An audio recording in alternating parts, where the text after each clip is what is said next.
Hello, everyone. Welcome to our live webinar as we continue this month talking all about mental health. It's definitely exciting seeing how many people are actually already on the webinar. So I know that this is a topic that a lot of people want to understand and want to really be able to know that there is a solution to. So tonight specifically, as we continue the conversation about mental health, we're talking about depression and anxiety. And I honestly anticipated for a lot of people to be here with us tonight because I think that so many of us are struggling with these types of feelings. And, at times we do feel that it is warranted. We do feel that there are things happening in our lives that are contributing us to feeling a certain way.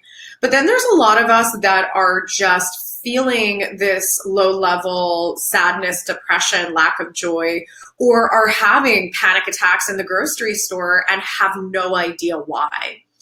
So tonight, the biggest thing that I want you guys to take away is that there is a lot of variables when it comes to this description of depression or anxiety. But more importantly, there are so many potential root causes. This is not for you to feel that there's something wrong with you, that you have bad coping skills, that you have not been able to just get over it, move on. Like, we have all of this internal dialogue about, what's wrong with me? Why do I feel this way? Why can't I get through it? Why do I feel so powerless to these emotions? And there are so many components that can contribute to this. And definitely one of the big things that I want you to take away is, yes, of course, there is going to be the effects of trauma and different emotional adversities that we've gone through in our life. But in addition to that, there is also going to be a lot of other components that are not on your radar. And these are things that can be going wrong physiologically in your body. I miss you too, Victoria. Physiologically in your body that are contributing to you feeling so out of control when it comes to your feelings, your emotions, and really how you're functioning in your day-to-day. So we're going to definitely be talking about a variety of different things when it comes to depression and anxiety. And for those of you that are joining me here on the webinar, definitely feel free to add questions to your chat box. And also for those of you that are on Instagram, definitely cannot see you, but I love you too. For those of you on Instagram, definitely feel free to put comments in the comment area as well. So I'm definitely happy to touch on all of the things that you guys are curious about. But as we get into really being able to peel away the layers, first and foremost, I want you guys just to have a little bit of background on me and who I am. But Dr. Nick and myself, we have been putting on these webinars for almost a year now. I cannot believe that we've been doing webinars for a year. And we have covered literally so many different types of topics. And we have covered a lot of topics that explain some aspects of mental health, but how this correlates to brain injury and how this can correlate to autoimmune conditions and how this can correlate to infections. So tonight, touch on and how it can correlate to depression and anxiety, but we're also going to be talking about how different emotional experiences can also be playing a very significant role in this as well. So as we kind of get into this, first and foremost, just to kind of understand our reasoning behind these webinars and even the podcast that we do is that we kept questioning the norm and we kept questioning the things that we were being taught in school and even being taught beyond school. And I really felt that when it really came down to how healthcare was structured, it was all about, science, data, and research. And then when you take science, data, and research and you apply it to real life and real people, it doesn't always match up. And in addition to that, we've taken the world of psychology and psychiatry and we've separated it out from neurological conditions and we've separated it out from autoimmune conditions and immunology and gastroenterology.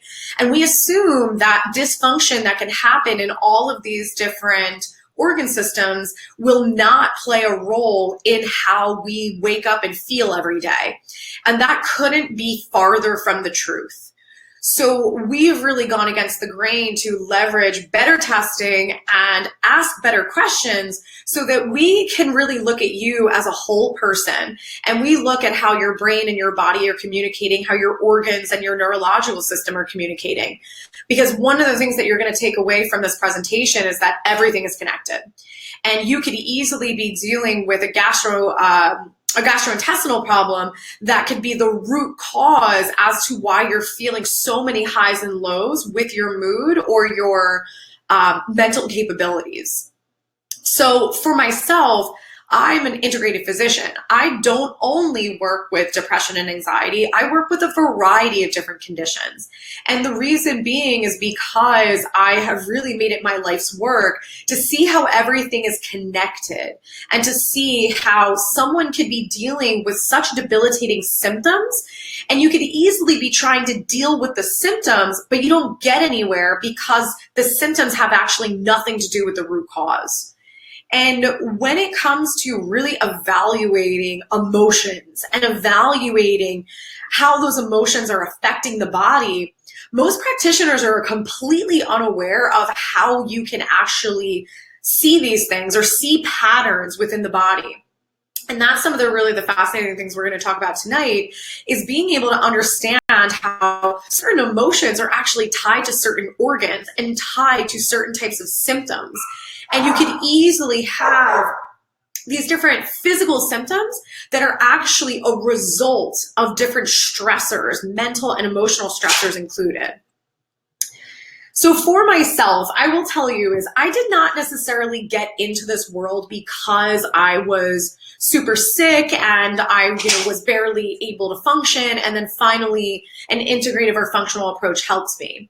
But I will tell you is that when I started my own journey and I started to really explore, I started to do better testing and try to understand, was there anything going on in my body that I was unaware of? And I started to really reveal that I had a lot of things going on. But the more fascinating part of that was that most of my symptoms were mild, but they also came and went. But in addition to that is most of my symptoms I normalized. And all of you are doing the same thing. Your kids are doing the same thing. Your friends are doing the same thing. Your family members are doing the same thing. So to be depressed or anxious sometimes, most of us consider that to be normal now. And anxiety is almost becoming such a common term that is coming up in most of the conversations that you're having. And we're calling a heart flutter anxiety. We're calling getting shaky anxiety. We're calling worrying anxiety. We're calling, washing our hands a bunch of times anxiety. We're calling everything anxiety nowadays. But we're failing to actually look at what is the root, what is the cause to this.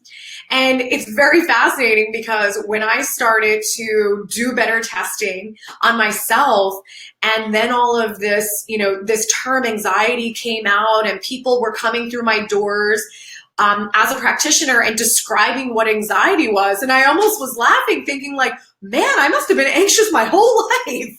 But I just powered through because I didn't know any different. And I just kind of felt like that's what I had to do. But when I started to improve my health and feel better, what I realized is that getting up and worrying about everything wasn't actually normal. Having a random heart flutter due to getting nervous, that wasn't normal. Feeling low, close to my period, wasn't normal. I realized that all of those things were actually not normal. But most normal or found, I'm really hard, I'm really panicked, I probably drank too much.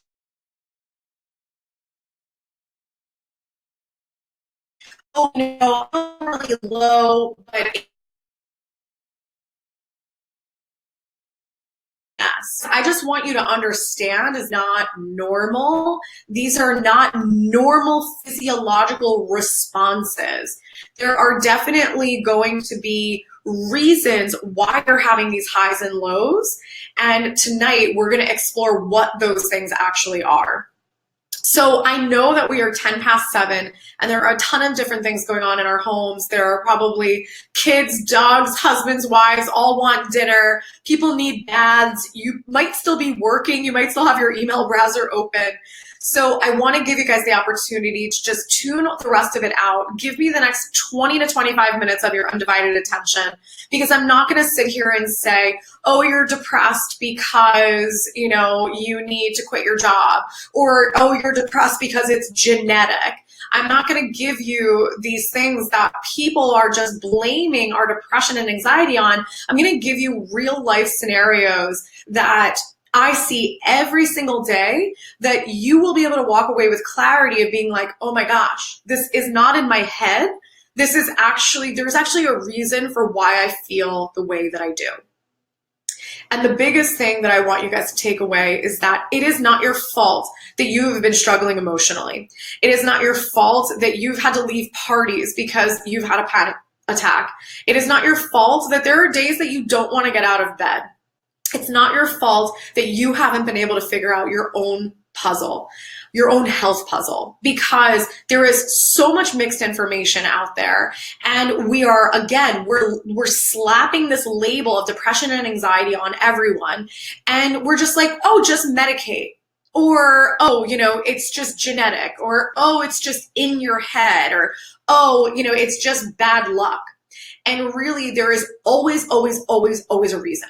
Always a reason. You might not know what that reason is, but that is where integrative medicine comes in, is that it's not about my opinion of me saying, hey, I think your anxiety is coming from this. It's actually about leveraging better, more advanced testing that gives you insight of why the heck you feel the way you do. And it allows you to be in the driver's seat of your own health and your own journey, because we are not just doomed to just feel sad, and we're not doomed to just have a lack of joy in our lives. And we are not doomed to just have to deal with this debilitating anxiety that doesn't allow us to even get out of our car or our homes. These are things that are a result of dysfunction. And that dysfunction is different for everyone. And I just want to circle this back to the most basic principle, or I should say basic understanding of the body, is that when we take apart our healthcare system and we take apart and we separate psychology and psychiatry from immunology and gastroenterology and neurology, and we separate everything out, we often are going to feel a lot of difficulty with getting answers. And unfortunately, the doctors are having difficulty with getting answers, but they're also just assuming that everything is working independently. But if we actually look at basic physiology and we look at the physiology of your gut is where 90 to 95% of your feel-good hormone called serotonin is made. So the serotonin is going to be made by the gut, but it also has to be picked up by the receptors in the brain in order to actually help you feel good. Bowel syndrome, or maybe you just have heartburn and indigestion, then there is a strong probability that you are not producing serotonin appropriately. But then on top of that, maybe you're getting migraines, and maybe you're getting headaches, or maybe you have a lot of brain fog, or maybe you have bad blood sugar issues. And all of those factors are actually telling us that your brain might not be using the serotonin properly. So when you understand how these systems are working together and you understand basic physiology, that's when you can actually start to understand that you're not just a big old mess that nobody can help, and now you only have the option of antidepressants or Xanax, that you actually could potentially have a gut issue that's not being managed properly that is the root cause to your depression or anxiety. So I am not sitting here telling you that every single person that has depression or anxiety has a gut issue. But I will tell you that if nobody has evaluated that system and nobody has looked at that system, then easily you're being managed for depression by giving yourself an antidepressant. But in reality, all you're doing is you're creating a Band-Aid effect. And the root cause is fix the gut issues, and then you might actually see that your depression dissipates. So this is just, again, one piece of the puzzle here. But when we don't look at the big picture and we don't look at how everything is working with each other, then it's very, very difficult for us to figure out the root cause. And all we're actually doing is we're using medication and other therapies to act as a Band-Aid effect, and we're not getting anywhere. And this is why people often change their medications or add medications, or they start a medication for depression and then they end up on a medication for anxiety, or a combination. So when it comes to some of the things that are often mind-blowing to our patients is that, one, yes, serotonin, most of it is made in your gut. So if you have a mismanaged gut issue and you also have depression, then you might be able to actually see your depression improve just by getting your gut working better. Another thing too is that most of you are walking around with the blood sugar roller coaster. And I will tell you exactly what that looks like. So you wake up in the morning, you're not super hungry, so you usually have a cup of coffee, then that kind of, suppresses your appetite. So then you end up going 11, 12, maybe 1 o'clock, and now you're starving. So now it's like, ride or die, give me something to eat ASAP. And you might be on the go kind of lifestyle. So you're going to grab something, out, but it's usually going to be carbohydrate based. Maybe you're going the healthier route and you're getting sushi that has a boatload of white rice. Maybe you're doing a sandwich. Maybe you're getting pizza. Maybe you're getting a burger. But usually your body now intuitively wants carbs because your blood sugar is so bottomed out. So then you eat and you feel like a little burst of energy, but then you crash and now you need midday coffee. Then dinner rolls around, you're starving again, so maybe you're snacking on cheese and crackers. You have your dinner and now you want something sweet. So I say this because majority of my patients relate to that, and what that is low blood sugar. So this is not about, are you pre-diabetic, diabetic? This is, do you also have low blood sugar that as soon as you eat something, you spike, then you crash, and then you spike, and then you crash? That roller coaster is not only going to affect the fuel that your brain is getting, but it actually affects your frontal lobe. And your frontal lobe is where those little receptors are for your dopamine as well as your serotonin. So again, for those of you that have been listening since the beginning, this is not just about the production of serotonin and dopamine, two of your feel-good hormones. This is also not about putting it in through a pill. This is about, can your brain use it? And if you have bad blood sugar, chances are your brain can't use it. So you can take all the antidepressants and you'll feel maybe a little bit better, but you'll hit a plateau, and then you'll change medications, you'll raise the dose, you'll add a medication, and then you're just gonna feel like you're on this merry-go-round of, why can't I get better? What is wrong with me? And then you're gonna start having internal negative self-talk, thinking that there's something wrong with you. And why can't you just move on? Why can't you just get over it? Why can't you cope like other people? So when it comes to other components that can be part of the puzzle that are common, but probably not as common as the blood sugar issues, is that you can have infections in your brain. And people are not being regularly screened for this. And we're almost thinking that this is crazy rare, that, oh gosh, an infection in your brain, is that even possible? But we have this new diagnosis in kids called PANDAS. It's pediatric autoimmune neuropsychiatric strep disorder. So I may have said that wrong, but that's what it is. It's when strep gets into the brain, and it's thought to mainly be a pediatric issue, a problem with kids. but I actually will regularly screen for strep in the brain, and most adults also have strep in the brain. Yes, guys, I know you're all thinking, strep? What is she talking about? Strep like in your throat? You could have strep in your sinuses. You could have strep in your mouth. You could have strep in your glands. You could have strep in your lymph nodes, and you could have strep in your brain. You could have strep in your knees. Most people that we work with that have had reoccurring knee pain, that it doesn't go away, they've had surgery, they've had meniscus repair, they have had scopes, they've had physical therapy, and their knees don't get better. Most of the time it's strep, by the way. So you can easily have an infection in your brain. The other most common infections I see in the brain is herpes simplex virus.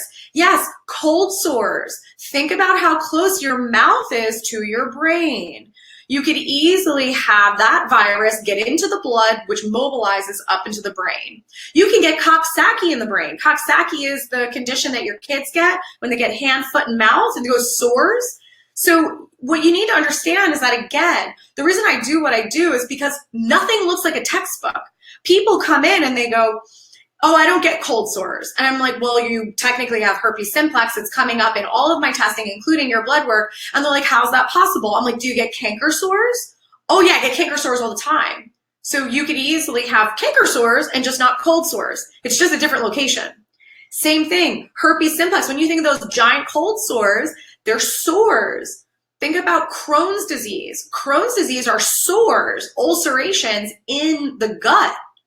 So herpes simplex can actually be the culprit to Crohn's disease in the gut. So again, this is not textbook at all. And then when we get these infections in the brain, now we actually start having autoimmune conditions in the brain. And one of the primary autoimmune conditions that is more common than you may realize, and this is a marker, by the way, you can run this through LabCorp.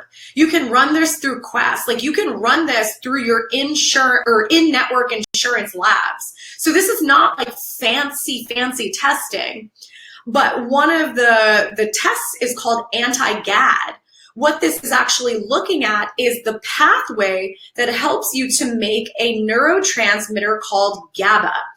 Let's keep it simple, guys. GABA, think of that as your anti-anxiety hormone or an anti-anxiety neurotransmitter. So if you are having the pathway that's supposed to make your GABA compromised, then you're not making this anti-anxiety hormone, and you're going to feel anxious all the time, and you're going to just be taking Xanax thinking there's something just wrong with you, when in reality, you have an autoimmune condition happening in your brain, potentially because you had a boatload of strep as a kid, and now that strep is affecting your neurological system. So one of the things that I have an institute where I teach other physicians how to do what we do in integrative medicine. And one of the things that they always say is that I never thought about anatomy as much as I do now after learning from you. And really, at the end of the day, if you have been the person that has had tons of sinus issues, maybe you've had tons of pink eye, maybe you have tons of dental issues, maybe you had tons of strep throat or sore throats, then all of that is circulating in the bloodstream that potentially is getting into your brain. So this alone can be a huge culprit for why you now feel anxious and depressed. The other thing too is that not only can we have physical trauma that compromises how our functioning, trauma that can affect our mindset, our perceptions, and that creates judgments, resentments, and triggers. So when it comes to physical trauma, this is the people that have suffered concussions, head injuries. These are things that now are being acknowledged as being problematic. How many of us that are 30s and up have had head injuries that were never managed properly? We are kind of think back and we're like, I think I had a concussion, but I don't know, nobody knew any better or any different, so nothing was done. And now later down the line, we don't have that bump on our head, or, we don't have tenderness, we don't have any of that. But now we have depression and anxiety. And you go to your psychologist or psychiatrist, and They're not asking you about concussions and head injuries. They're just saying, oh, what's going on? How do you feel? You know, are you in a bad relationship? Or, oh, you just need meds. And nobody's asking better questions when in reality, physical trauma to your brain can be a huge culprit for why your personality has changed or you are really having highs and lows from an emotional perspective. But in addition to that, is most of us have gone through things in our lives. We've gone through, you know, adverse emotional things. We've had loss. We've felt abandoned. We've, you know, felt shamed. We've felt things over time. And sometimes those things stick with us. And one of the things that I learned over time is that you can actually have physical manifestations from specific emotions. And I'm going to talk about that further in the next few minutes, but it will literally blow your mind. But kind of piggybacking off of that is that when we are talking about physical manifestations of emotions, is that the left and the right side of the body actually have different meanings. So for a long time, when people would come into my practice, I have a background in functional neurology. So if somebody was coming in with left-sided issues, then I would assume, okay, there might be something going on in their right cortex because it's opposite of the right cortex controls left side of the body, and vice versa. And then when I started to dig into more Chinese medicine and bioenergetic medicine, and I started to really piece the puzzle together of how emotional traumas, adversities, and things like that affect us, is that when you have a lot of left-sided issues, sometimes that is in correlation to a female figure. So that could be in correlation to different types of judgments, resentments, or traumas in association with mom, grandma, a sister, a best friend. And then on the right side of the body, that is going to actually be more representative of a male figure. So I'm going to get more into this so this makes a bit more sense in the next few minutes. But one thing specifically is that when it comes to one of my patients, and I know that I've touched on this already, but I had a patient who was 13 years old. She came in primarily because she went from depression to anxiety within a 2-year span. In addition to that, she also had a history of Crohn's disease. So for those of you that have been listening the whole time, one of the things that I've already said is that a mismanaged gut issue can be a huge part of the puzzle for depression, especially because your gut is the primary system that is producing the feel-good hormone serotonin. But the thing that happens here is that you see people that go from depression that sometimes move into anxiety, or they're having bouts of both. So this specific young girl was actually her Crohn's disease wasn't really being managed appropriately. She was on primarily a high dose NSAID, which is literally an anti-inflammatory. And that was the primary route that they were using to manage the Crohn's disease. And they said, if it gets worse, then we'll consider, surgery, or we'll consider a biologic, which is an immunosuppressant. But they said, you're not there yet, so we're just going to use these high dose NSAIDs in order to buffer the inflammation. So that alone has its own ramifications of creating more damage to the liver and the gut because it can cause internal bleeding, besides the point. But she was also then being medicated for depression. So she was actually taking an antidepressant. So the thing that happens here is that when you are flooding the brain and the body with serotonin from an external source, is that if you have too much serotonin and it's not being used properly, aka the receptors, the catchers, are not picking it up and using it, that if you have a bunch of free-floating serotonin, that can actually shift you from depression to anxiety. So this is not my opinion, this is research. It's called serotonin syndrome. So the thing about this is that we need to understand that these types of medications should never be used for the long term. These are medications that can help us to get out of a really low or dark place, but then we also have to use other strategies and modalities to figure out what is the root cause here. And that is what's going to allow us to truly be able to get ourselves back to feeling well without relying on these medications, because these medications are not supposed to be lifestyle medications. These are supposed to be used in an acute state. And so much medication has really just become lifestyle. We're using these things over long periods of time, and nobody's talking to us about what does that look like?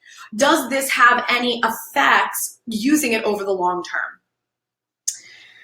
So another really big myth when it comes to talking about emotions and different events that we've gone through in our life that have created either judgment, resentment, or trauma is that we are told, there's even a saying that time heals all.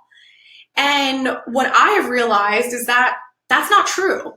And just because time has passed doesn't mean that the person, the situation, the judgment, the trauma is no longer affecting you. Guys, this is what we call triggers. When you have a trigger and somebody says the wrong thing, if you're driving down the street and somebody flips you off and you lose your shit, like these are triggers. These are unresolved emotional things that you are still holding space for. So we all have stuff. This is not about feeling guilty, but when we go into therapy and we tell our story of our crappy relationship we had with our husband, our wife, our mom, our dad, or the abuse that we went through, and we tell that story over and over again, it becomes embedded. It becomes neuroplastic. It actually creates stronger pathways in the brain. And just because you do not think of these types of things in your conscious mind every day, because you're working and time has passed and you're living a different life, just because you're living a different life and it's not in your conscious mind doesn't mean it's not affecting you in this current day and age. I have this conversation over and over again with my patients, and they're like, yeah, well, I hate my dad, but I don't talk to him anymore. And he's, I have a different life now. And that was years ago. But if you can actively say that you still have an emotional judgment, or you're going to get triggered if somebody brings that person up or that scenario up, it's unresolved. And there are ways that you can actually resolve these different things that you've been through, but it's not necessarily by telling the story over and over again. And it's definitely not by suppressing it through medication. So when we get through to a couple more slides from now, I'm going to talk more about some of the modalities that we have found to be the most effective. But here's the crazy thing, is that I said this already for those of you that have been listening the whole time, is that emotions, nobody is thinking that emotional things are manifesting in your physical tissue, causing physical symptoms.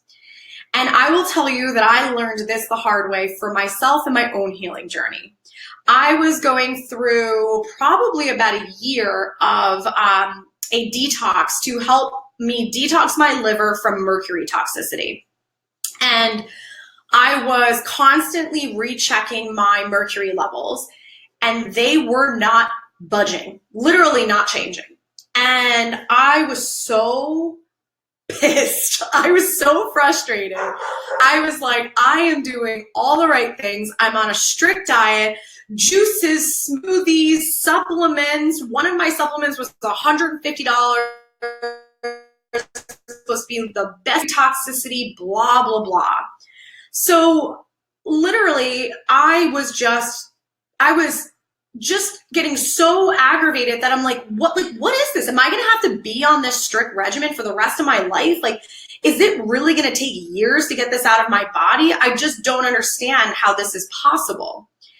And there were a couple of layers here. Like, one of the pieces, because this was years ago, one of the pieces that I didn't understand at that time was that I didn't understand that You can't support one detox pathway and not support the rest. Because if I'm just trying to support my liver, but then I'm not supporting my kidneys and I'm not supporting my lymph nodes, then all I'm doing is stirring stuff up and it's getting clogged in other areas. So that's definitely one thing to understand, is like, that's why we do integrative medicine, is because we're able to look at the whole body, and we're great with helping people detox because we know how to do it right. Unfortunately, I was part of the trial and error, and I went through a lot of crappy things before I was able to figure it out. But I think that the kicker for me was here's Dr. Nick. Hello. I think the kicker for me was really being able to see that part of the puzzle was actually things that were manifesting in my liver. So when you get into Chinese medicine, which has been around for thousands upon thousands of years, is they talk a lot about how there are specific emotions that can reside in specific organs. And one of the specific emotions that was correlated to the liver was anger, resentment, and rage. So when we started to leverage some of our testing, it's actually one of the tests that Dr. Nick does here, he was able to test me and say, ooh, yeah, it's rage. It wasn't anger. And I was just kind of almost embarrassed in the moment. But when I really reflected on it, I was like, well, I could see how this is true just based off of my past and some things that I've gone through. So one of the things that we leveraged one of the emotional techniques that we do in the office, but we also leveraged a bioenergetic technology that actually helps to clear out different things that you could be holding that are blocking these organs, specifically blocking the meridians.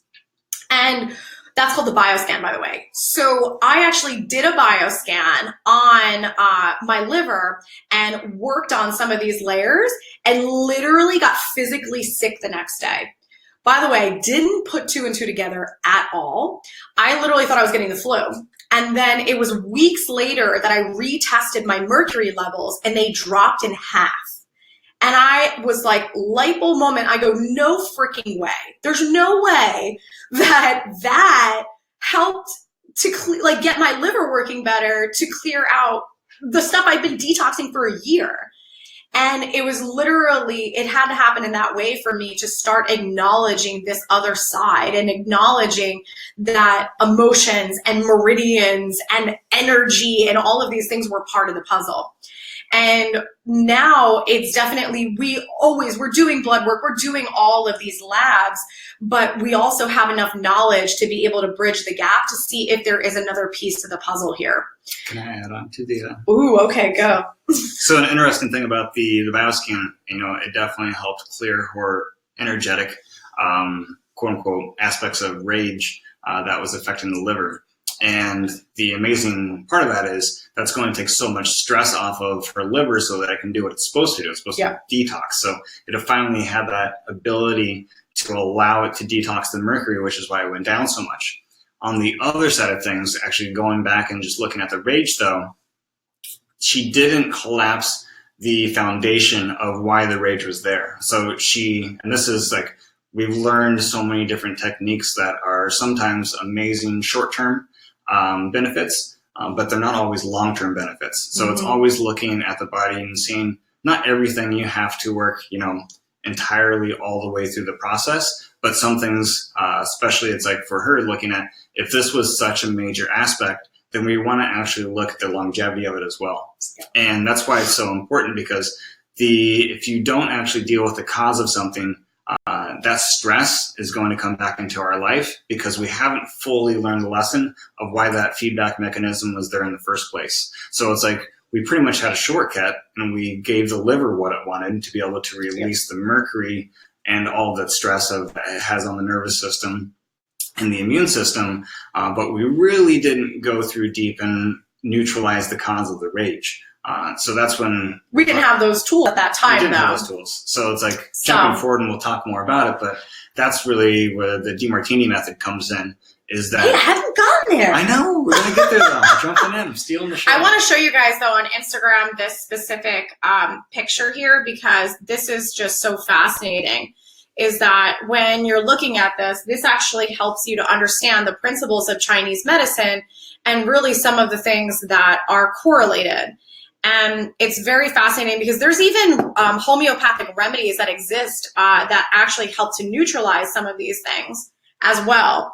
But, you know, when we're talking about lungs, like this has so much to do with grief and loss, and even kidneys, you know, this has so much to do with fear and even like the lack of life force. So when we're talking about these things that we're holding on to, or these areas that we feel like are imbalanced, we actually can have this be a contributing factor as to why we feel the way we do physically. And like, just to circle this back, so this is like kind of bringing this back down, is I feel like when a lot of people get stressed, we feel something. Like a lot of people are like, oh, I have a knot in my stomach. And some people are like saying that figuratively, but there's a lot of people that physically feel a knot in their stomach. There's people that get stressed and they want to eat everything, or they don't want to eat at all because they feel nauseous. There's people that get stressed and get a headache. So again, like we are experiencing this, but we're thinking that it's just psychosomatic when we're not realizing that it actually can be creating a physiological change. So speaking of that, we actually had a really fascinating situation with a woman that came in. So we were leveraging some of our in-house testing, and we have a specific technology that evaluates down to the DNA level. So we get information really fast. And this specific woman was actually dealing with a issue in her right lung. She was also dealing with an issue in her right shoulder, as well as her liver, which is also on the right side. So she did not go in depth about anything with her, like anything that was like going on in her life that was stressing her out. But I just thought that it was too interesting that she had all of these right-sided things going on. So for those of you that are just hopping on, the right side of the body is synonymous with a male figure. And then if we go back to that previous slide, we're dealing with lung, which is grief, loss. And then we're also dealing with liver, which is anger, resentment, rage. And then the shoulder can also be something like, what are you trying to hold up or hold on to? So I was like, listen, this... Explain why it's connected to right? We can. But just kind of finishing what I'm saying about this specific woman is that she had physical things coming up in her blood work. She literally had her liver enzymes were elevated. It was not viral, so there was no like hepatitis, nothing like that. And she did have changes in her right lung. So I asked her and I was like, listen, I know that we didn't talk about this in your exam, but I'm just curious, is there anything going on with a male figure in your life that you feel angry towards, or you feel like you've lost something, or you potentially are going to lose something? And like you're having trouble with either letting it go, or you just feel like you're holding something up. And she just like broke down and she goes, my husband cheated on me and I know that I have to get a divorce, and I'm grieving the idea of divorcing him. And I'm really trying to just hold our relationship together. And I'm just like, whoa. So it was just really such an eye-opening moment that yes, she had physical symptoms that we could definitely work with, but there was a foundational piece that would have caused this woman to hit a plateau.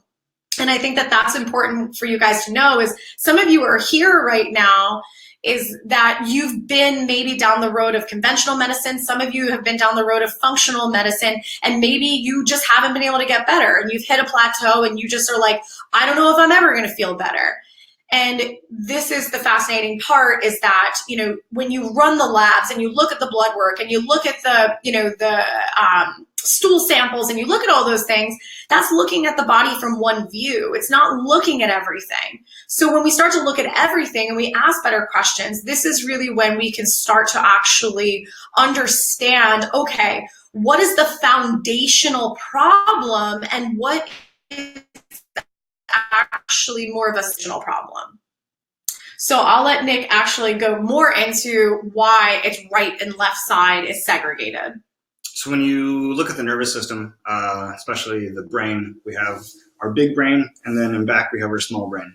Our big brain is called our cortex, and back it's the cerebellum. But the left cortex controls your right side of the body, your right cortex controls the left side of the body, and when you go back to the cerebellum, it's ipsilateral. So right's right, left is left. But when you look at like the masculine and feminine aspects of the brain, your right side is more as the artsy, creative. This has been pretty much kind of taught to us that it's more of the feminine energy, more of the creative energy. The opposite of that is when we look at like the intellect, the numbers aspect, mathematics, that's going to be highly driven in the left part of the brain, which has been more associated with men today. The interesting part is that as our gender neutral society is changing, that the whole concept of masculine, feminine brain, I think in probably the next 10, 15, 20 years really is not going to play a role, which is awesome because we're going to have more synchronicity happening in between both hemispheres as they communicate more intelligently together. But when you have more of that overall stress just on that one side of the brain, if it's associated with more of that male counterpart, that tends to affect that left brain. If we have more of that stress coming on from a female or somebody that represents that female energy, it's going to affect more of that right cortex, which is going to be associated with the left side of the body. Well, I think that this is important to understand too, because sometimes when we work with patients and we use our different modalities, one of them being the DiMartini method, sometimes also correlating that in with something called the bioscan technology.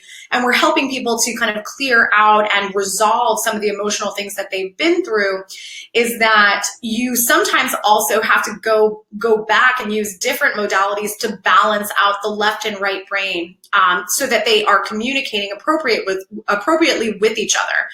So one of the things that we use is that when we kind of work on that foundation, and maybe the foundation is getting rid of infections, getting rid of inflammation, balancing the blood sugar, and we really help to fix the foundation, sometimes people are like, wow, my symptoms have completely resolved, or I'm so much better, but not all the way there. And that's really where we use some different functional neurology techniques, one of them being called neurofeedback. And neurofeedback is a specific type of technology that actually helps to create balance from left to right, right to left. And it also helps to balance out overactive centers or underactive centers of the brain. So there's so much that can be done. That's the point. But I don't want you guys to think that, oh gosh, if you want to, resolve your depression and anxiety, that there's all of these layers that you have to deal with, because really at the end of the day, everyone is so different. So some of you that are struggling emotionally maybe truly just have a gut issue. Some of you struggling emotionally maybe have a blood sugar issue. Some of you struggling emotionally, it's because you're holding space for previous things that you've gone through. So everyone is different, but there are so many tools that are out there that can keep us from suffering, and it can keep our kids from suffering and being medicated at such young ages. So I think that that's just one of the key reasons why we wanted to really share this information. But even more fascinating is that when you get into very specific conditions, symptoms, and diseases, is that a couple of people, Louise Hayes and Dr. DiMartini, have really spent their life work understanding human behavior and also understanding how different physical symptoms are actually correlated to different things that we're struggling with. And one of the things that I found to be so fascinating was even just having like fat in your hip area. And fat in your hips, even though you're dieting, working out, clean diet, squats, all the things, it was in relation to lumps of stubborn fat, in relation to having a stubborn relationship with your parents. And I literally couldn't relate to this one more. But it was just so fascinating and on point. But so much of the time, it's like knee pains, being stubborn, having ego and having pride, inability to bend. Lupus is literally better to die than to stand up for oneself. Heartburn, fear, clutching fear, psoriasis, fear of being hurt, refusing to accept responsibility of one's feelings. There's just so many interesting layers here that can be happening from an emotional perspective that are actually contributing to some of our physical symptoms that we're feeling. Yep. Okay. I was like, I figured you wanted to say something about that. But another aspect here too is that when we go to this place of being told like depression runs in my family or anxiety runs in my family, bipolar runs in my family, and we assume that we are just doomed to our family history and our genetics. So number one is that there is a such thing called transgenerational trauma. So this really goes back generations of there could have been a family member generations back that went through war. And through war, they had PTSD, which obviously outputted tons of adrenaline and put them into an anxiety state. And that unresolved, literally emotional and physiological change in the body can change or cause the genetics to express differently, which then was passed down generation to generation. So it's not that you're just doomed, because your genes can express differently based off of really knowing what is the root cause and what is the imbalance in your body. I can talk more about that. Okay, go ahead. So yeah, I mean, epigenetics is a crazy complex topic, but to make it simple, that it's really your genes. When you look at your genes, they're a printer. They don't really decide anything. They just have information coming to it, and depending on the information, then they're going to pretty much create a print, really making proteins, to make it simple. So it's like, quote unquote, good information in, good information out. Crappy information in, crappy information out. But that change in information is what we call a mutation, or a splice within the DNA, and that's what changes the cell signaling, which will change the production of amino acids. So it's like, anytime that we go through a major trauma, the DNA is going to express itself differently, because it wants to protect itself and it wants to live or keep us alive. So that is how our pretty much traumas will create these epigenetic changes. And then when we have offspring, both that information from each person gets expressed, or the possibility of not being expressed through the child. Mm-hmm. The cool thing about science is actually prove that I think it's up to 7 generations now. It's for sure 5, mm-hmm. I think it's 7. So literally 7 generations, we could still be dealing with their quote unquote bullcrap that they never dealt with. So the awesome thing is that we have the responsibility to, if we have that coming up, to be able to neutralize whether it's anxiety, whether it's depression, whatever trauma is being passed down, we have the opportunity to break that cycle, yep. and to reverse that mutation so it doesn't get carried on anymore. Mm-hmm. So it's not so much that, oh my God, I'm a victim of this transgenerational trauma. It's, no, actually, I'm empowered and I can step into being able to resolve something that doesn't have to run through my family history anymore. Yeah. Well, I think a good example of this too is that I know that, based off of our age, we have tons of friends that are having children, and, they're noticing odd behaviors in their children sometimes. And they're saying how does my child know about this? Or why is my child worried or, almost exhibiting signs of anxiety? And this can definitely be due to this whole transgenerational trauma that we're talking about. And it also can be in relation to if mom, fell down the stairs while she was pregnant and was terrified that she hurt the baby, or mom got into a car accident and had this adrenaline output because she was super scared in that moment. So there is a lot of ways that these things can show up. But, to look at a 2-year-old, 3-year-old, 4-year-old and say, oh, my child has anxiety, sometimes it's a bit deeper rooted than that. And this has to do as an expression from either mom's experience or past experiences. So even on this realm of genetics and epigenetics, so growing up here in New Jersey and being surrounded by Philadelphia, is that we have a lot of amazing people with strong personalities. And I've never met one person like that. And I cannot tell you how many people say, yeah, whatever, I have stress, but I can handle it. I can handle it. Like, I'm tough, stress, it's life. I got to deal with it. I can handle it. And what they don't realize is that despite you can handle it, genetically, your body doesn't get that. It doesn't know what you're talking about. So when you're pumping out tons of stress hormones, your body still thinks you're in the woods about to fight a tiger or run. It does not say, oh, she's from Jersey, she can handle it. Like, it literally says, like, survive, pump out tons of adrenaline, and, you know, get this person into a safe place. So the longer this goes on, that you're in high stress, you hate your boss, you hate your spouse, you're, you know, in an abusive relationship, or you're just burning the candle at both ends. You're commuting 2-3 hours, you know, each way from work. You're working late at night. You're barely sleeping. All of these things are perceived as stress and what we call fight or flight. So you need to understand that just because you can handle it, it will catch up to you.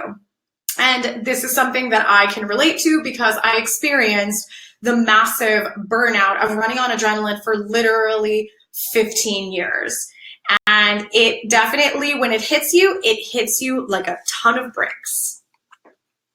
Just so you know, my lovely Instagrammers, this is going to cut us off in about 5 minutes. So if you guys have questions, definitely feel free to throw them in. Secondarily, if you do want the rest of the webinar, you're going to need to shoot us a direct message with your email.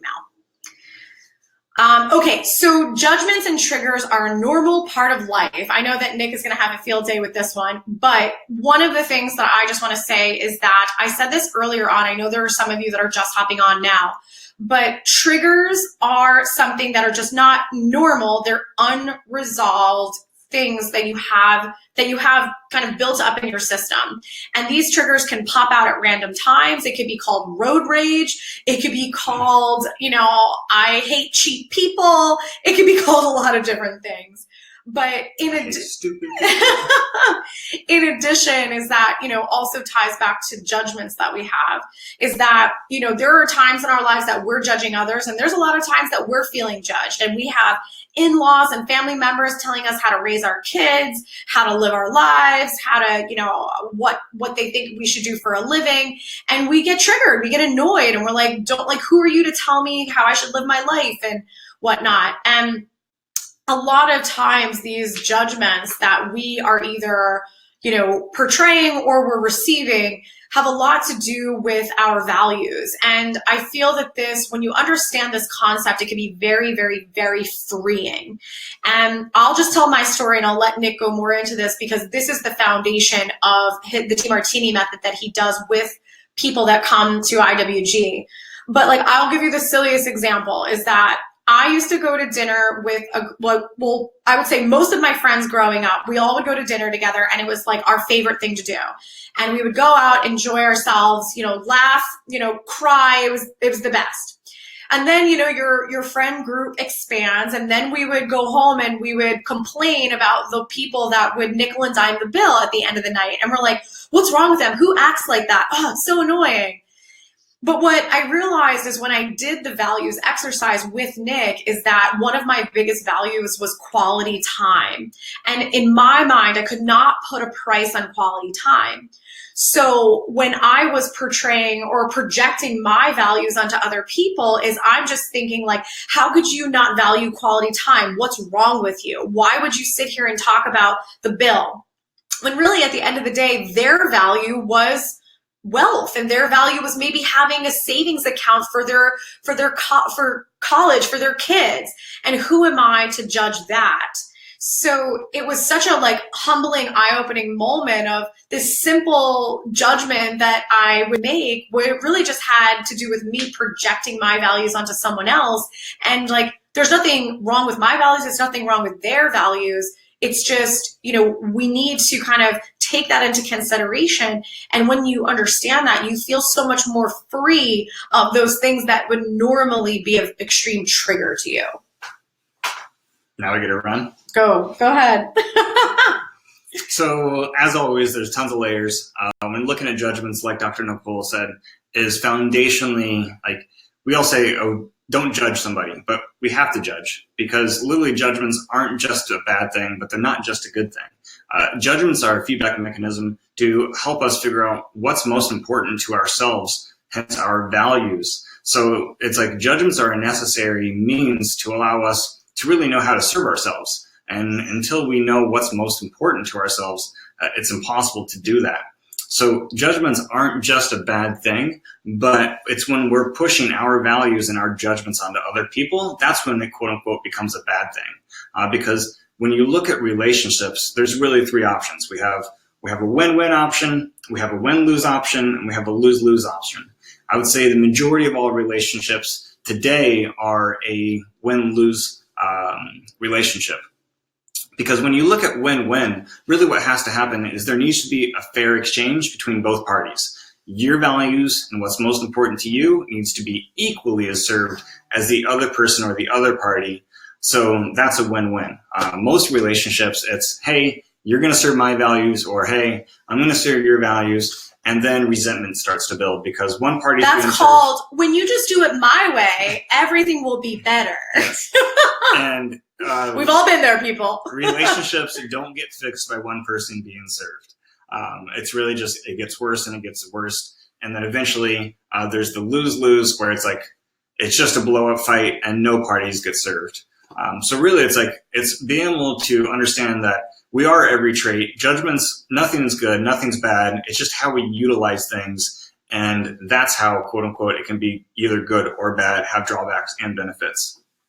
When looking at triggers, we're really triggered internally by really what it says is what's unresolved in ourselves. So it's like a lot of times we'll place the blame on somebody else because this person, quote unquote, was an asshole and they did all these dick things to us. But at the really, the honest effect is that they were actually allowing us to see what's unresolved in our own lives. And once you go through and you literally see that, they're a blessing. They're not a curse.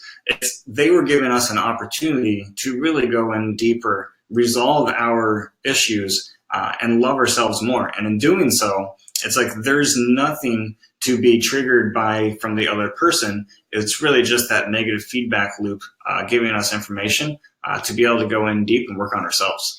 Well, I think overall, like for people listening to this too, though, is like you could easily be like, screw that, he was an asshole. Like, what are you even talking about?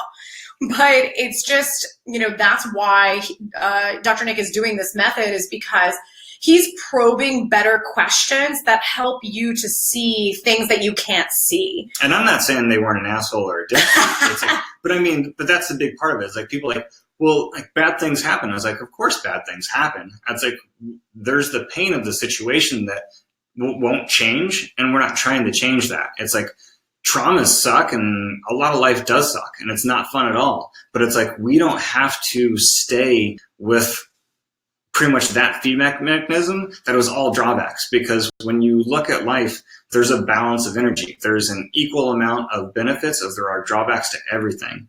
And when we can go through and actually increase our awareness to be able to see the benefits, the upside of things, then we can actually utilize that situation that might have sucked so much to actually be able to serve us. And then that's a paradigm change. That's when you go from being a victim to be able to be a master and actually use situations instead of situations using you.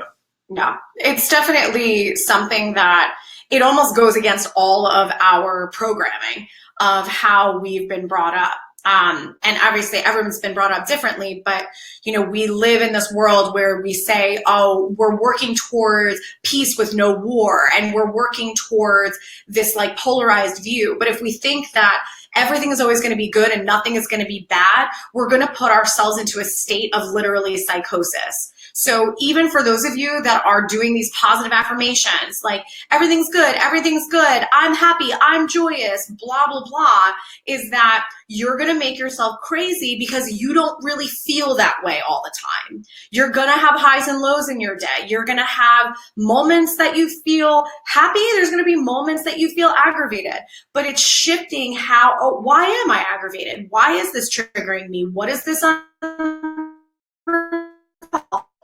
And getting out of the mindset that you are always going to be happy, happy, happy, happy, happy. Because literally the people that come to us and are like, I'm happy, everything's great in my life, we do their blood work, they're sicker than ever because they're just stuffing it down and internalizing it. So it's really, really about balance, and I really can't stress that enough. So, and it's not that affirmations are a bad thing. It's just it's not what you do, it's how you do it. It's like, how are you using affirmations? And they need to be affirmations that are congruent with what's your values are, what's most important to you. And from that, you have to believe it. Well, it's not creating an expectation that you can't live up to. Like, if you're trying to create this affirmation that's like so different than where your mindset is at, you're just going to have negative self-talk and be like, well, I can't think like that, or I don't believe that. And it's just becomes this vicious cycle, essentially. And what's really cool is, like, when you look at it that way, it's like, if you're constantly putting something that you're supposed to be living up to on a pedestal and knowing that you can't achieve that, not that you can't achieve it, but it's actually not even in what's your value system, it's not really what's most important to you, then guess what? That's going to create anxiety. And then from being anxious, we're going to have guilt and shame, and then we're going to be depressed. So it's what's amazing with that is, we can figure this out through going through so many different things, but one of them is actually mapping the electrical activity of the brain. Mm-hmm. So it's like when doing a brain map through what's called a QEEG, it's a quantitative aspect of an EEG, looking at the electrical brain waves coming out of the brain. When we experience in a state of anxiety, the prefrontal right cortex is going to be really driven up and the what's called beta wavelengths of the brain. So it's the high. Don't get too fancy, my friend. The high, fast brain waves. But what's very interesting about the brain, understanding that literally everything's always imbalanced, it will actually go through, because when you're using up all that energy, that is going to get fatigued and it's going to balance out. So then it's actually going to shift. And that's when we go into areas of like manic depressive, depending on how polarized you are. You may just be slightly anxious to slightly depressed. But when we go to depressed on the brain map, it's going to be higher markers of that prefrontal left cortex. And that's going to still be high, but it's going to be high in the opposite. So instead of your fast brain waves, it's going to be high in the slow brain waves called your delta. So it's like when we get into deep sleep, that's our delta brain waves. So you think, it's like low and slow. So it's like when that high brain waves of being slow is low, that's what we feel. We feel low. Well, I think that the other component to this is that a QEEG exists. There is a way to actually map the brain. There's a way to know what's overfiring, what's underfiring, what brain waves are out of whack. And this can help with sleep. This can help with developmental issues, behavioral issues, depression, anxiety, and a variety of other mental health issues. So that's like the point of even this slide, is understanding that these things do exist in the world. There are ways of actually measuring your neurotransmitters and figuring out, like, do you have too little serotonin? Do you have too much? Do you have a dopamine issue, which is a completely different issue? And then also leveraging better testing to figure out, like, do you have infections that are triggering immune reactions in your brain, which are then a culprit for why you're not producing or absorbing these different feel-good hormones. Then we also look at, do you have issues in your gut? Do you have issues with blood flow to your brain? There are so many things that need to be considered to really decipher what is the root cause to why you feel the way you do, and then being able to leverage this testing to really be able to fix the foundation. Because again, if you have just been palliating and using different medications to manipulate these neurological hormones, like called your neurotransmitters, and you're not getting anywhere, then chances are the testing you have done has not revealed the root cause or the foundational problem. So I know that we talked about this already briefly, but we often, when we're dealing and struggling with depression and anxiety, our thought process is medication and or therapy. And that's really what has been offered to us. This is not, our own fault that we don't know what else is out there. It's just that's the common theme and that's the common knowledge. And we're here to really help you understand is that, first of all, there's better testing to figure out what's the root cause of why you feel the way you do. But there are also a lot of other options when it comes to helping to get back to feeling good again and to not feel anxious and to not have panic attacks and to not, not want to get out of bed. And, some of the therapies that we're using that brain map to figure out what's imbalanced. And we're using a therapy called neurofeedback to balance out those brain hemispheres.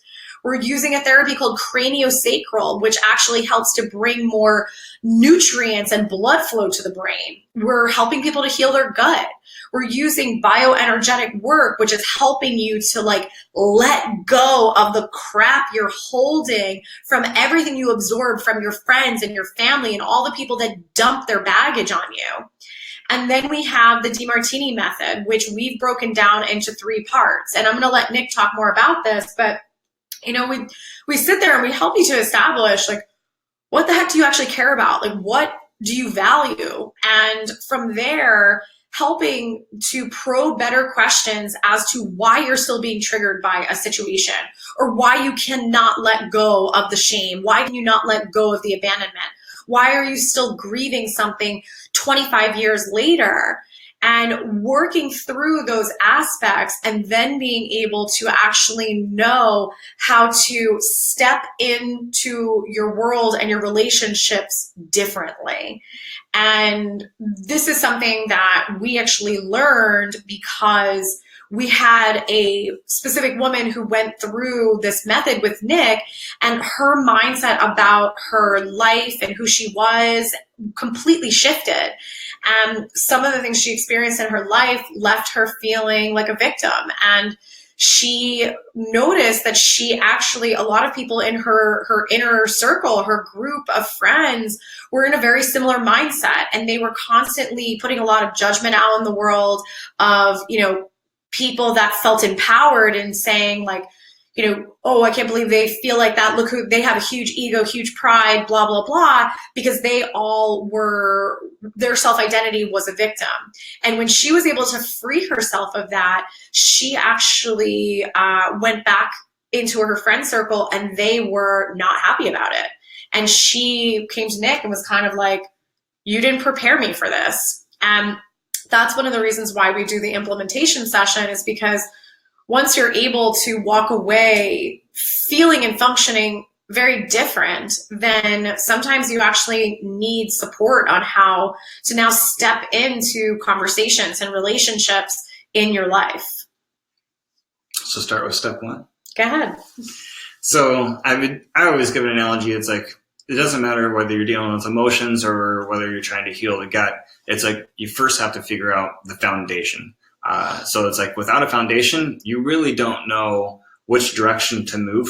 I would say it's like if we're going to go to London, how to get there is different if we're in New Jersey or if we're in Australia. So it's like you have to know exactly where you're at in order to know where you're going. And that's really where the values come in. So your values, what DiMartini has figured out, is it's really what's most important to you. He's written an amazing book called The Values Factor. I would say if you're wanting to learn more about it, that's an awesome place to start. But once we get crystal clear on what's most important to you, that's the foundation. Then we have somewhere and know where to go from that. Where to go from that is always really trying to figure out what's the most polarized aspect in a person's life. I don't know if you guys have read any of Brian Tracy's information, but he wrote a great old book called Eat That Frog. And the philosophy was literally every single morning, eat the frog. You know, pick what the hardest, most difficult task is and do that first, because every single thing afterwards is going to be easy. So really with the DiMartini method, I always try to start to work on the most polarized aspect that's actually affecting the person. So polarized can be understood in energy, both positive and negative. And they're both detrimental because they both create distress onto our nervous system and onto our parts of the body. So the positive aspects, it's like, well, why would something be good, bad? So it's like if we're overly attached to something that we're fantasizing about or that we overly admire, that's just as detrimental of something that we despise. So it's like it's able to first and foremost be able to see is something ourselves, is it that self-judgment that we have, or is it something external that's happened to us? Is it a trauma? Is it something that our parents, that we're judging their parents or a friend or a coworker, some type of assault that's happened to us? So once we can get crystal clear on what the action or the trait is that we're judging, then we go through and we literally increase our awareness through different quality questions to be able to help us really bring into balance both the drawbacks and the benefits. So we're not being attached to everything's positive, and we're not being attached to everything's, a drawback and negative. Once we can see both sides clearly, then as I was saying earlier, we can actually utilize it to serve us, because we can see the good in the event, the trauma, the judgment, and we can utilize that to serve us. And then taking that forward, that really changes our programming, how we see reality, and how we actually, instead of reacting, we're actually able to act to things that happen.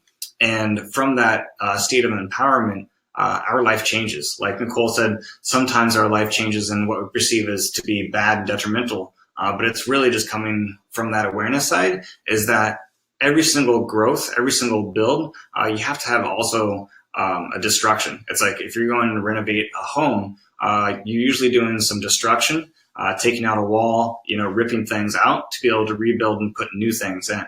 So it's going through and realizing that all growth is not linear. You have to have really destruction to be able to rebuild.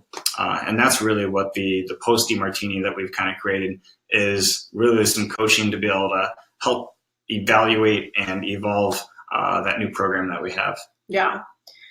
So in reality, with all of the different things that we've covered tonight, I think a lot of people walk away just realizing you don't know what you don't know. And I know that for us, we didn't know what we didn't know. We didn't know that emotions can play a role in your physical body.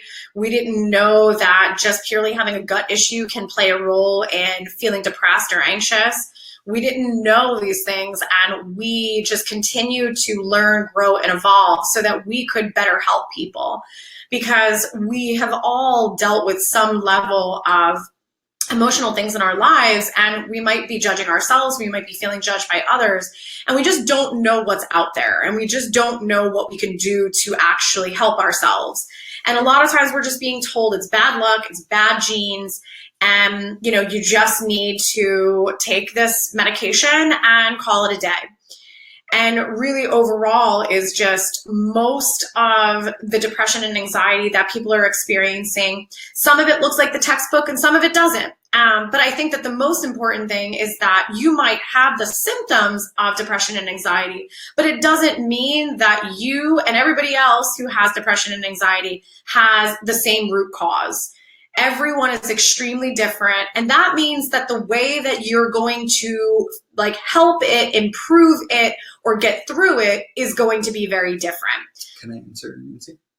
Sure. So how would acupuncture be able to help anxiety and depression?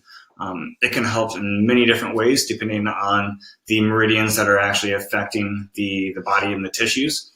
There's so many different meridians that go over and affect the brain that you can work on, or auricular therapy that is crazy beneficial in helping. But the interesting aspect of acupuncture and meridian health is that it's not changing the program, it's only actually increasing the flow of energy. So when we have a distress or a stressor, it pretty much creates a roadblock in the meridian, so it doesn't allow the proper information to really travel through and then end up going to the tissues or the organ system. So as acupuncture can help in a lot of meridian technologies and aspects, but it doesn't change, I would say, the fundamental problem, because anytime that we're actually going through and perceiving that stress again, we go back to our old program. So we're going, we're going to react the same way because we haven't actually neutralized and balanced out our new way of thinking.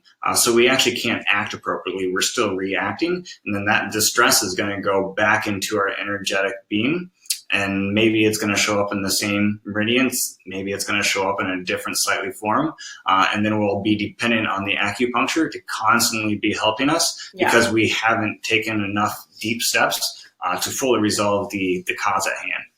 Well, I think it's kind of the concept of you hate your job and your boss is treating you terribly, but you just go and get acupuncture to help de-stress you, but you don't change your situation. So it's just being able to have different tools that help you to step into things differently with a different mindset as well.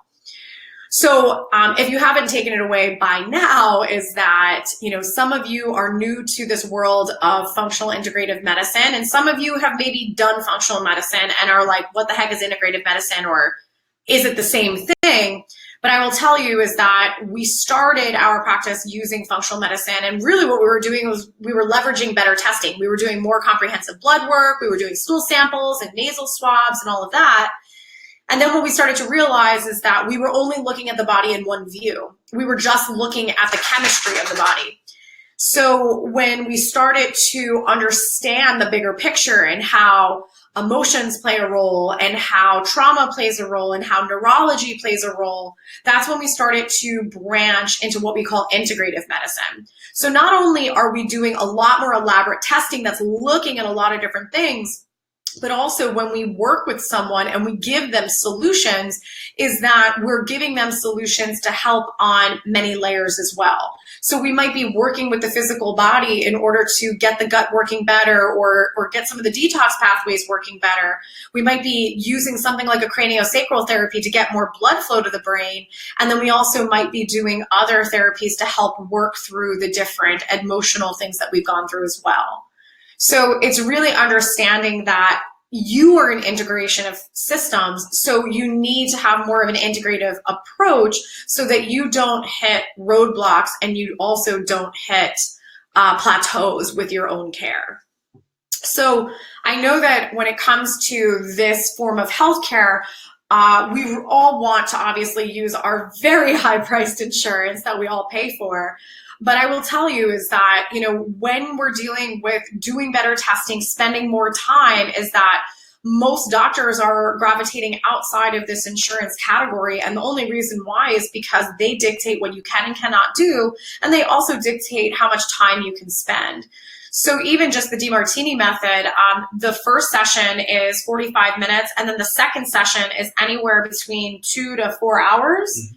So this is definitely allowing Nick to give you the benefit of what you need to gain out of the session. And unfortunately, if you're going to be putting, that on a time clock, when it comes to insurance is just never going to think that that is medically necessary. Or they believe that a doctor's spending 4 hours with the patient. That is actually true as well.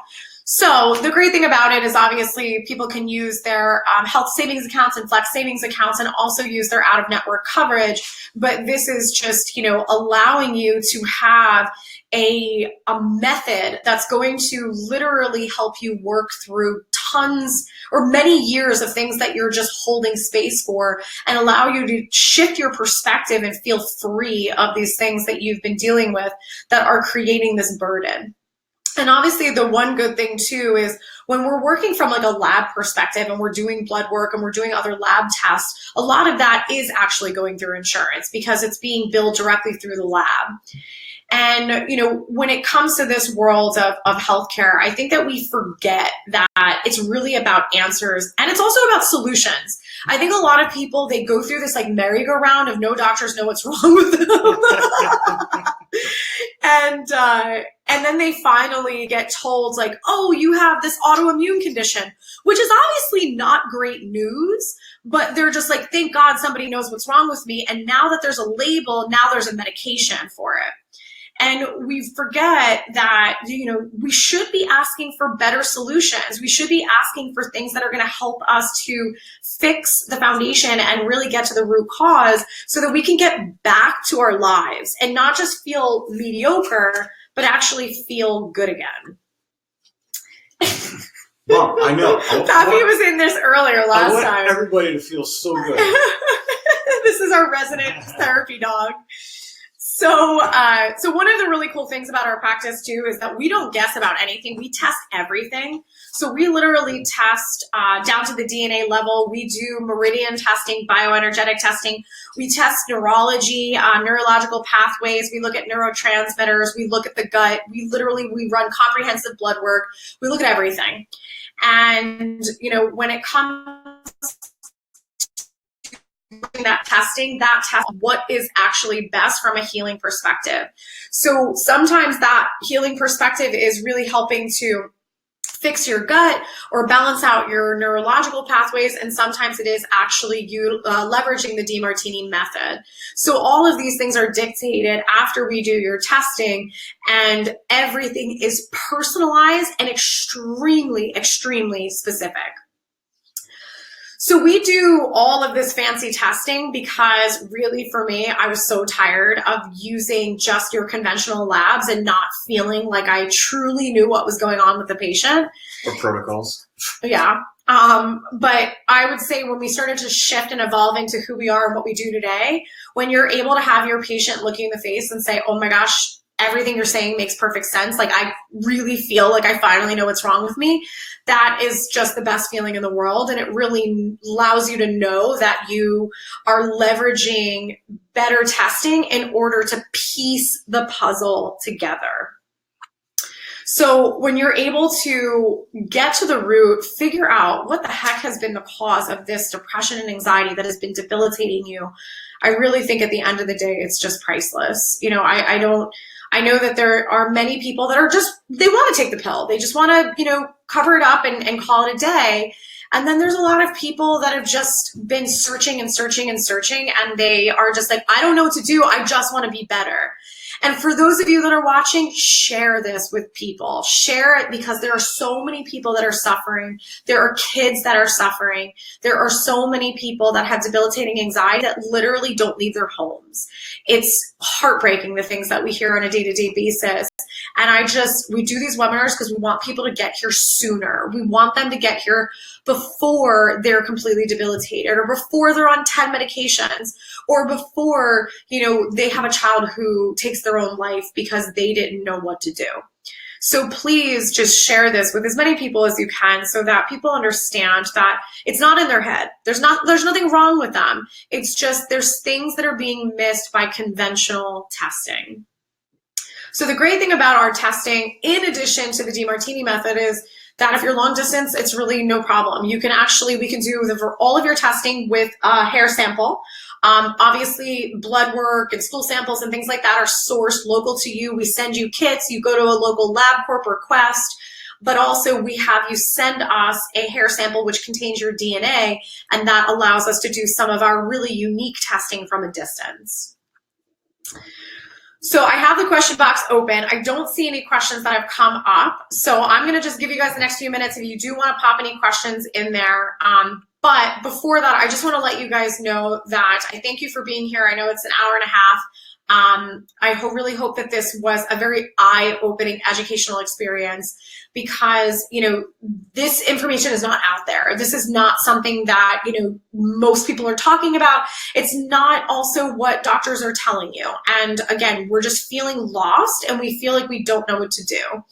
So when you finally have that moment in time when you can actually get the testing and figure out what the heck is going on and what's the root cause and what's been the root cause all along, that's really when this becomes a breakthrough experience. And we really hope that all of you guys can experience that at some point in time, and shift from just taking in the information to actually being able to take action on it.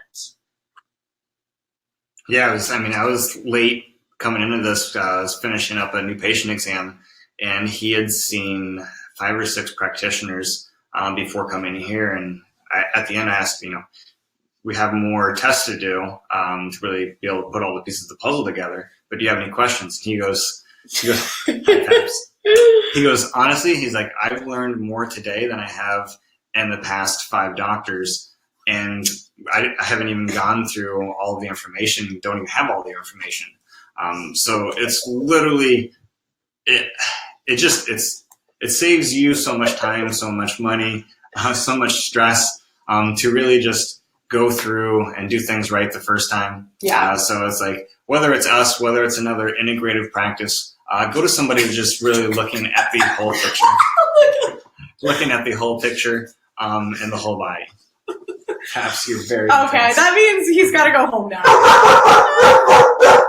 So, thank you guys for being here with us. We really appreciate it. And I always forget to do this, but if you do actually click on this link, it'll be available for the next few minutes. So by clicking this link, you can actually take advantage of hopping on a strategy call to see or learn a little bit more about who we are, what we do, but also see where you might be a good fit in our practice. And we have Black Friday coming up, so keep your eyes peeled and definitely head over to our website so you can sign up for notifications about our Black Friday deals, because we're going to have a lot of good stuff coming your way. But have an amazing Thanksgiving and keep your eyes peeled for our next webinar series next month, where we're going to be talking about how to navigate the holidays from a dietary perspective as well as an emotional perspective. All right, guys, thank you for being here, and we will see you soon.